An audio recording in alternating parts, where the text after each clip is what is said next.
It's about free speech, a level playing field. You liberal crybabies.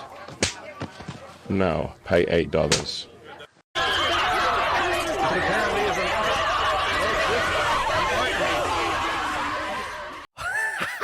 Damn!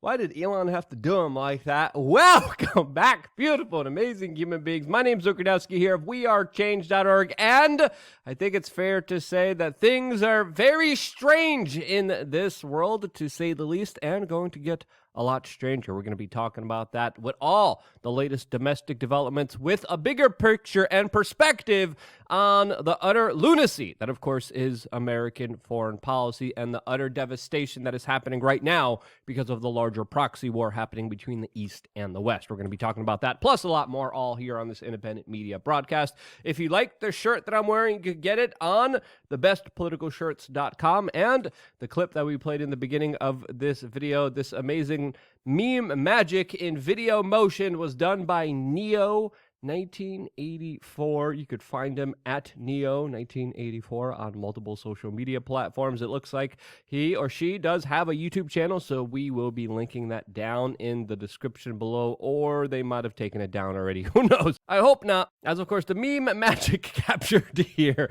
is pretty hilarious and true in some elements, and that's why it's that much more funnier. And truly, if it wasn't for the memes, we would be screwed, but we're still screwed, as of course domestically the situation in the United States is a little peculiar. So the latest videos coming out right now showing police officers in Georgia running away from protesters that have occupied their future-to-be training facility, and then they launched a firework barrage against them, but not in celebration. I don't think this was something that they were, of course, celebrating, as the video of this incident and many other clashes happening between protesters and, of course, police officers in Georgia are trending all throughout Twitter right now. This, as, let's be fair here, it does seem like political violence has been escalating in this country dramatically, especially within the last few years, and in my opinion, all the ingredients and all the components that have brought us here have not been dealt with. They have only been exacerbated and made that much worse. This, as I think it's fair to say, there's definitely going to be more of it in the future, sadly. This, along, of course, with economic devastation for the majority of the American public that is being financially screwed over by the Federal Reserve. There's also a lot of other social and economic components here that also have to deal with the larger political perspective, especially with all the district attorneys that have been put in all around the country by one particular billionaire that we can't even mention here on this YouTube broadcast, that is surely leading to the degradation of our society. This, as Walmart has just announced that it will be officially closing down operations in Portland, laying off 600 workers after a record-breaking thefts in a city where the district attorneys predominantly prosecute crime based on political affiliation. This, as of course the Walmart CEO has been warning about a, quote, historic rise in thefts in stores. This, as government officials have been incentivizing these kind of activities, and if it's not the stores being robbed, it's you. This, as a lot of people's personal private data is being secured in, of course, not safe ways, as Fox News is reporting today that there's nearly 2 million credit card numbers have just been released online in underground markets after yet another major data breach, after the US government literally used your tax dollars in order to create the latest hacking tools, and then somehow those latest hacking tools have been released to the general public. Allegedly, that's the official story of what's going on here. And we cannot forget here that the biggest thief on the world stage right now is, of course, the U.S. Federal Reserve, that is robbing you of your money with a silent tax that not many people know about called inflation, that is absolutely ruining and destroying many people's economic outlooks. And with a very dismal financial future, this is why we are happy to announce that we have officially started to work with GoldIRAPatriots.com. We are officially working together, mainly because this organization shares the same values and ideas as we do, which is extremely rare. I believe in gold personally myself, and this company has a lot of great customer reviews. They work with some other very big players in media, and they have some very interesting investment strategies that could turn your retirements into actual physical gold. If you want to check them out and see what they're doing, you can just go to goldirapatriots.com. They have a form here where you could fill out and either give them your phone number or your email, and they would get in contact with you, and you could actually hear the propositions that they have to offer to you. And again, the tax strategies here are interesting. Definitely talk to them and talk to your accountant. And with the way that things are shaping up, I'm very happy to be working with a company that shares our values and sells a product that I personally believe in. That is gold. Check out goldirapatriots.com. The link is down in the description below. As of course, we have talked about diversification and investment strategies and many more financial things on lukeunfiltered.com. And we're going to be continuing a very important conversation later there on today. I will see you there right after this video. As of course, we are still not done here, specifically talking about the main focus of this video, and that is all the amazing revelations that have just come out in the United Kingdom, which we talked about yesterday, and the revelations coming out today, showing specifically that Dr. Fauci was the man behind a specific study that covered up the tracks for his own personal involvement in the laboratory that he financed, that now the FBI and the Department of Energy believe was likely for the leak that, of course, affected the world within the last 3 years. The study that, of course, disproved that this sickness came from the leak that now is countering the official stance of the FBI and the Department of Energy was commissioned by Dr. Fauci himself, who, of course, financed these very dangerous gain-of-function studies that were previously banned, but then continued under the Trump administration. Now, I don't know about you, but that's a little bit of a conflict of interest there, if you would say, as the report was, of course, cited and used widely by the corporate media to discredit and also censor individuals that were logically pointing to evidence suggesting that, of course, this whole entire thing started at the lab where they were producing a factory for this specific sickness that they were working on and, of course, making more deadly and transmissive. Of course, the corporate media shared this study without questioning it, and now, years later, we're finding out that, of course, there was a major conflict of interest. There also is a lot of money exchanged by, of course, the institutions that Dr. Fauci controlled, that other individuals like Mr. Gates also controlled, and a lot of that money flowed and moved into a lot of the major institutions and scientists that usually regurgitated the same talking points as, of course, the figureheads that were giving them money. Not only showing a clear conflict of interest, but, of course, collusion in many different ways that undermined our scientific method and community, whose credibility is at an all-time low. Another reason it's at an all-time low is because there's now leaked text messages from prominent UK politicians showing that they specifically had a plan to scare the crap out of everybody. And we have seen videos previously resurfaced right now from years ago of politicians being extremely hyperbolic, sensationalistic, fear-mongering more than anyone else could be accused of doing on social media. And now we're finding out, according to the Telegraph, a lot of this was scripted so politicians were able to empower themselves with authority over the citizens that they scared into submission. Here's what this British politician was saying when he was knowingly trying to scare the crap out of you. Said recently that the virus was under control. Yes. Is it?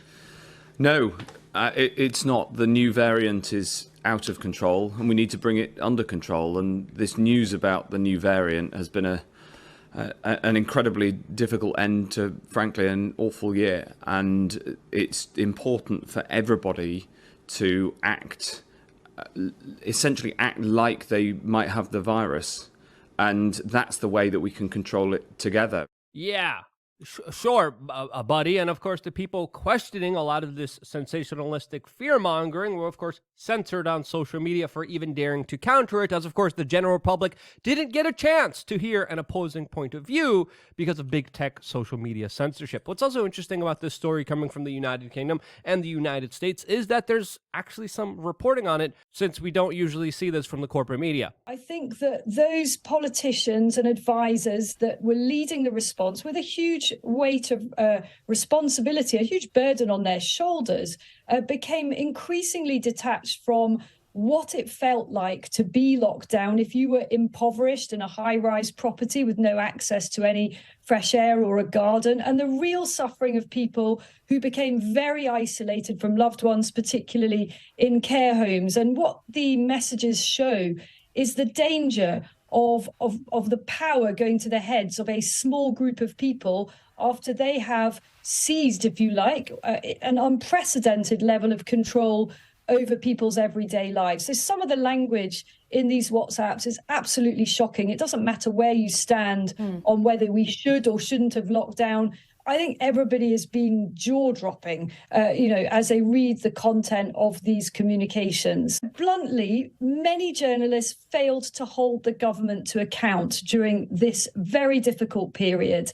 And I think some of them are now being confronted by their own inadequacy. There are prominent journalists now realizing and accepting that they should have asked more difficult questions. What we should be asking is whether the country was betrayed by those we entrusted to look after us at a very difficult time. Very good points, but of course that was from Australia, when in reality, this should be major headline news everywhere. This should be a topic of discussion on all the major news channels, and it's not. Especially with the tremendous abuse of power that the people had to go through within the last 3 years, mainly because they were submissed to do so by, of course, lying politicians that were just trying to make them afraid.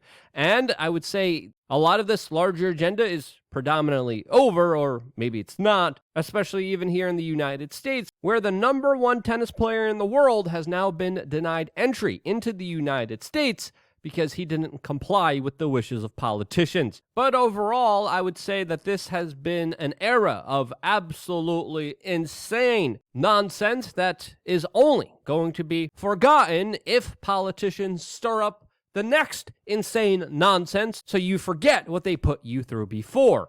And I would say that insane nonsense next is, of course, the war in Ukraine. A war where many of the same politicians that, of course, loved the opportunity to abuse and hurt you during the last 3 years are also the major proponents of this larger conflict and its cheerleaders. The same corporate media, the same politicians that were justifying insane policies of checking your coffee cups in order to allow you to walk in a park are the same ones saying right now, we need to fight this war in Ukraine. As, of course, many efforts to try to stop it, many efforts for resolutions, peace negotiations, just coming to the table, have been sabotaged by a lot of these same lunatics. Today, neoconservative Michael Rubin, by the way, is calling for a delivery of nuclear weapons to Ukraine, as he's also proposing that the United States should declare that they will never negotiate with Putin again. This, as already in the United States, 2 Ukrainian fighter pilots are being trained on flying American F-16 fighter jets. This, as of course, a couple years ago, the President of the United States said that if he would deliver tanks to Ukraine, this would mean a world war, pledging, of course, not to do so, shortly, of course, doing so a few weeks ago, while the United States also announced that they have and will not be supplying Ukraine with F-16s, and it looks like that was also a major lie, as of course the escalations here continue. And as I said months ago, it's just a matter of time until the Americans start delivering F-16s to Ukraine. This, as even the BBC is reporting today, that Ukraine has just lost the very key strategic city of Bakhmut, that there's even citizens fleeing towards Russia in order to avoid conscription in Ukraine, and that a lot of the Ukrainian soldiers are not prepared for this battle. This is, again, the BBC reporting this, not Russia Today. This, as of course the Russians also have a lot of their own problems, as the Daily Mail today is reporting that allegedly Russian troops are forced to use shovels for hand-to-hand combat due to a shortage of ammunition. Now, I haven't seen any kind of claims with the specific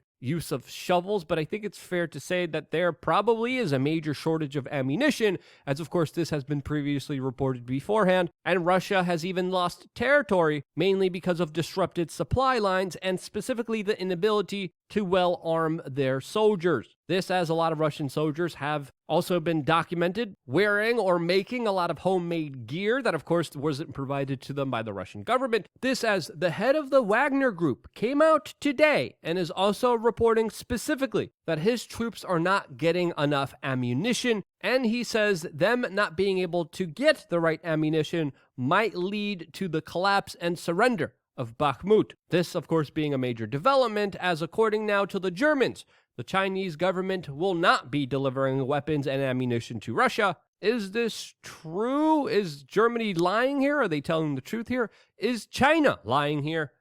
As of course, I think it's fair to say that there's probably already some covert operations and secret deals being made between Russia and China that are being essentially put together because of American foreign policy. And with the real clear winner here being the military-industrial complex and, of course, weapons manufacturers, we have to ask ourselves, who is the real winner?